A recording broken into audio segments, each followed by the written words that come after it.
నిన్న ఉమ్మడి మహబూబ్ నగర్ జిల్లాకి వెళ్ళినాం, ఈరోజు ఖమ్మం జిల్లాకి వెళ్తున్నాం.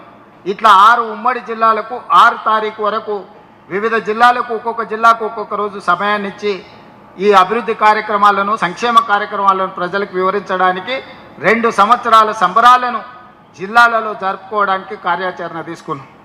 7 తారీఖు నాడు తెలంగాణ ఉద్యమానికి వేదికైన, తెలంగాణ ఉద్యమానికి ఊపిరి ఇచ్చిన ఉస్మానియా యూనివర్సిటీకి 7 తారీఖు నాడు మనం వెళ్తున్నాం. ఆ యూనివర్సిటీ 100 సంవత్సరాల పైగా చరిత్ర ఉన్న యూనివర్సిటీ.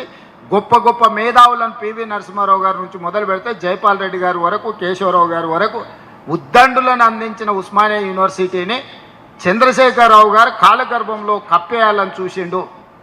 అందుకే నేను ఎవరు వెళ్ళని ఉస్మానియా యూనివర్సిటీకి నేను వెళ్ళినా ఆ రోజు చెప్పొచ్చిన ఎంత ఖర్చైనా అంతర్జాతీయ స్థాయి ప్రమాణాలతో ఉస్మానియా యూనివర్సిటీని అభివృద్ధి చేస్తామని 7 తారీఖు నాడు ఉస్మానియా యూనివర్సిటీకి వెళ్ళి ఆర్ట్స్ కాలేజ్ ముందే సభ పెట్టి ఆ యూనివర్సిటీ అభివృద్ధికి అవసరమైన నిధులను మంజూరు చేసి వాటన్నిటిని కూడా అభివృద్ధి పదం వైపు నడిపించడానికి ప్రణాళిక తీసుకున్నాం. 8, 9 భారత్ ఫ్యూచర్ సిటీలో తెలంగాణ రైజింగ్ గ్లోబల్ సమ్మిట్ను పెట్టుకున్నాం.